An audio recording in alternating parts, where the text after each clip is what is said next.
you know, on the right side behind my right eye, and I've got it sitting here today, okay? That's the patient that I'm going to do that pain examination on, because just sitting here, they're having this headache, this pain. That means on the scale of acuteness, they're way up there. If I say, why are you here today? Well, I get these headaches that come up, you know, behind my right eye. Well, when do you get them? When I've been, you know, driving the car a lot, or if I vacuum. Well, do you have it right now? No, I'm fine right now. Okay, well, good. Well, then if I see a restriction of movement, I don't expect that pain because they're not acute today, right? So I would start out with just, you know, I would still start out with the craniovertebral scan, i.e. start with rotation.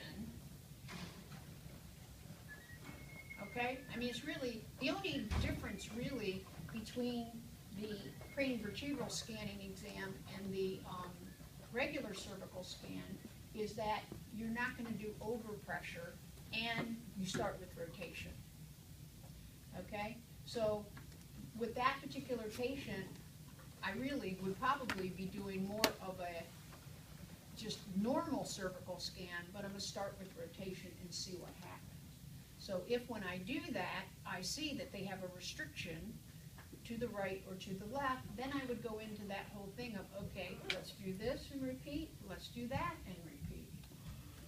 Okay? If for some reason when this patient said, no, I don't have a headache right now sitting here, and I say to them, okay, turn your head to the right, and they turn and they go, oh, there, I just got that stab of pain. Well, now I'm into the pain exam. I wasn't expecting that because she said I didn't have the pain. But now that I asked her to turn, she gets this pain that goes up behind her eye. Okay, well here, turn back to the middle again. All right, that was your pain, right? Yep. Okay, well, how about do this now? This, now try it. Do you get that same stab of pain? Yeah, it's still there. Or no, now it's gone. Okay, and then we can go from there. So anytime you get the reproduction of their pain that they're here seeing you for, you go into that pain exam that we did first. But if they've had a history of the pain, or let me give you another example. You know, the person that, well, like you, Jen, you know, your restriction is on the left, but your pain, or restrictions on the right, but my pain's on the left. Your pain has all been on the left. So I might do both exams on her today because maybe when she rotates to the right, she gets that pain. Or, yeah, where's the restriction?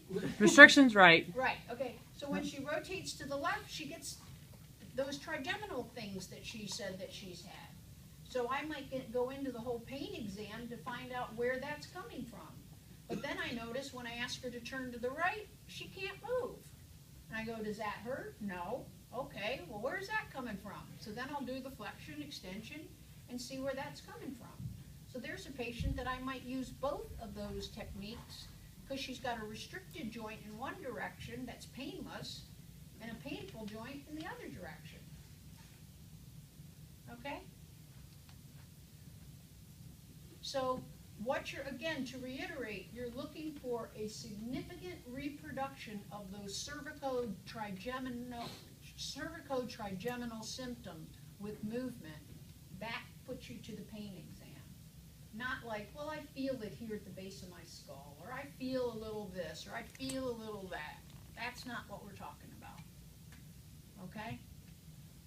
If you don't have any reproduction of those types of symptoms, you can do the movement analysis or the biomechanical analysis to find out which joint it is that's restricting the movement. Is that abundantly clear? Okay. So tomorrow morning, you've got